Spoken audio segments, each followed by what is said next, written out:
بسم اللہ الرحمن الرحیم یا بنی انہا ان تک مثقال حبۃ من خردل فتکن فی صخرۃ او فی السماوات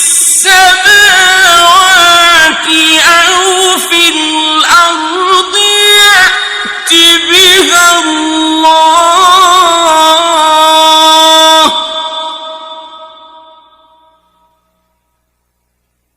إن الله لطيف خبير.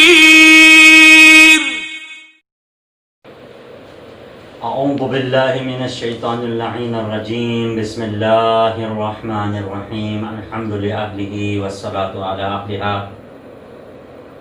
اما بعد، قال مولانا امیر المؤمنین علی بن ابی طالب صلوات اللہ وسلامہ علیہ: فإذا عرفت ذلك فافعل كما ينبغي لمثلك أن يفعل في صغر خطره وقلة مقدرته وكثرة عجزه وعظيم حاجته إلى ربه في طلب طاعته والخشية من عقوبته والشفقة من سخطه، فإنه لم يأمرك إلا بحسن ولم ينهك إلا عن قبيح. یا بنی انی قد انبأتک عن الدنیا وحالها وزوالها وانتقالها، وانبأتک عن الآخرة وما أعد لأهلها فيها، وضربت لك فيهما الأمثال لتعتبر بها وتحزو عليها. انما مثل من خبر الدنيا كمثل قوم سفر نبا بهم منزل جديد. صدق مولانا امیر المؤمنین علی بن ابی طالب صلوات اللہ وسلامہ علیہ. سامعین و ناظرین کرام، موضوع سخن، موضوع گفتگو تربیت اولاد. سرنامہ کلام میں مولا کائنات امیر المومنین علی بن ابی طالب صلوات اللہ وسلامہ علیہ کے مکتوبات میں سے مکتوب نمبر 31 کے چند کلمات کے تلاوت کرنے کا شرف حاصل ہوا. مولا کائنات امیر المومنین علی بن ابی طالب صلوات اللہ وسلامہ علیہ اپنے فرزند عزیز سے مخاطب ہو کر ارشاد فرما رہا ہے: فَإِذَا عَرَفْتَ ذَلِكَ فَافْعَلْ، جب تم یہ جان چکے تو پھر عمل کرو. كَمَا يَنبَغِي لِمِثْلِكَ أَن يَفْعَلَهُ فِي صِغَرِ خَطَرِهِ وَقِلَّةِ مَقْدِرَتِهِ، ویسا جو تم ایسی مخلوق کو اپنی پست منزلت، کم مقدورت اور بڑی ہوئی عاجزی اور اس کی ناراضگی کے اندیشے کے ساتھ اپنے پروردگار کی طرف بہت بڑی احتیاج کے ہوتے ہوئے کرنا چاہتے ہو، اس نے تمہیں انہی چیزوں کا حکم دیا ہے جو اچھی ہے، اور خدا نے تمہیں انہی چیزوں سے منع کیا ہے جو بری ہے. یا بنی انی قد انبأتک عن الدنیا وحالها وزوالها وانتقالها، اے فرزند میں نے تمہیں دنیا اور اس کی حالت اور اس کی بے ثباتی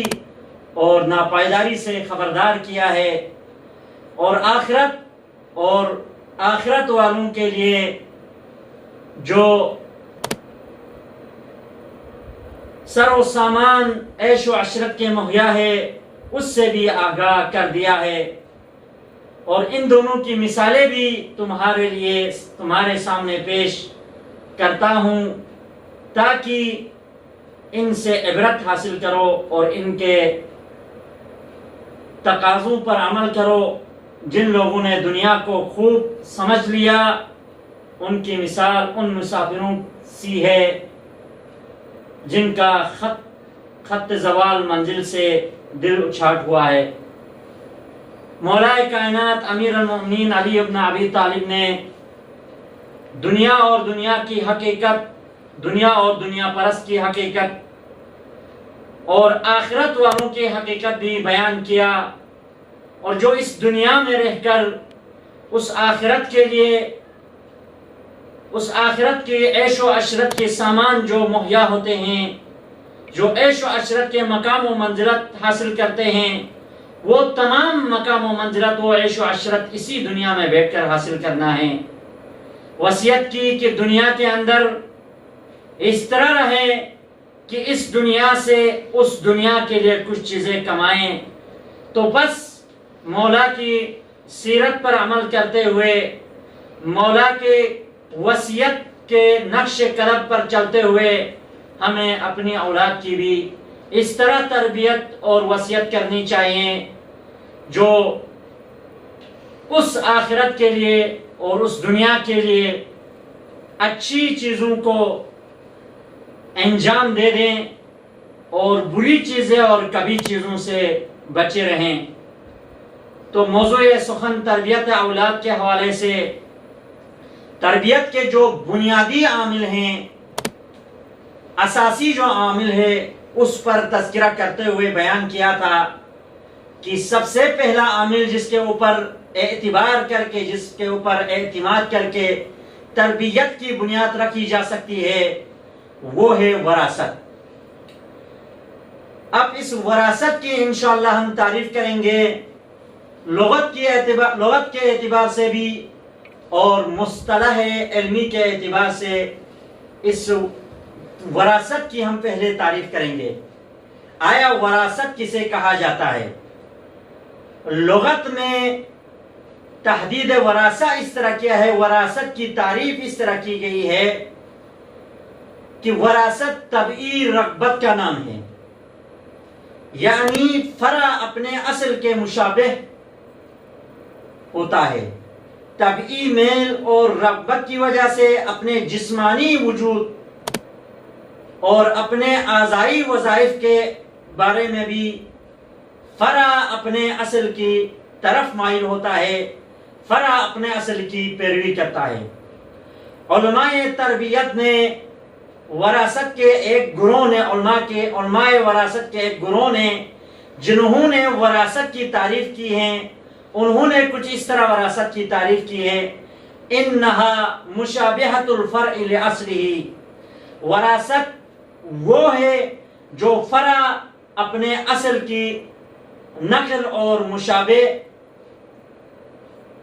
اور اپنے اصل کی خصوصیات کو فرع حاصل کرتا ہے۔ اس تعریف کی واقعیت اور اصلیت واضح ہو جائے گی جب ہم تحلیل علمی یعنی اصطلاح علمی کی تعریف کریں گے۔ تو اصطلاح علمی کی تعریف علماء تربیت نے اس طرح کی ہیں کہ وراثت کی تحلیل علمی یہ ہے کہ انسان کی ابتدائی زندگی، وجود اول انسان کو دیکھا جائے تو یہ ایک چھوٹا سا خلیہ ہے جس کو زائکوٹ کہا جاتا ہے، اور یہ خلیہ اس کائنات میں عجیب و غریب موجودات میں سے ایک عجیب و غریب موجود ہے، اور کائنات کے دقیق اسرار میں سے ایک رمز ہے، اور یہ خلیہ دلالت کرتا ہے خالق کائنات کی قدرت اور زندگی بخشنے والے عظیم پروردگار کی قدرت پر دلالت کرتا ہے، اور یہ خلیہ ان دو خلیوں کے نتیجے میں وجود میں آتا ہے جو پیداواری صلاحیت رکھتے ہیں، اور یہ دونوں نہایت ہی دقیق ترین خلیے ہیں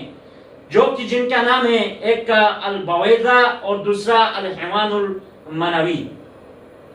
اور جب یہ دونوں خلیے متحد ہوتے ہیں تو ایک فرد جدید کا بیج بوتے ہیں، اور جب یہ دونوں ملتے ہیں تو اس وقت اور اس لحظے میں یہ تقاضا ہوتا ہے، یہ تقاضا کرتے ہیں کہ یا تو وہ خلیہ مذکر ہو یا مؤنث ہو، یا طویل ہو یعنی لمبا ہو یا چھوٹا ہو، یا ذہین ہو یا کنذہن ہو،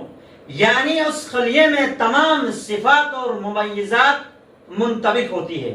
اور ان صفات کو جو اس خلیے میں منطبق ہوتی ہے تبدیلی اور تبدل اور تغیر کرنا ممکن نہیں ہے۔ پس وراثت ان ممیزات کا مجموعہ ہے جو اس پیداواری صلاحیت رکھنے والے بویزم میں مرتکز ہے۔ اب سوال یہ پیدا ہوتا ہے کہ وراثت کے لیے کوئی دقیق کوئی قانون اور ضابطہ ہے یا نہیں؟ تو قوانین وراثت امور ذاتی میں سے ہے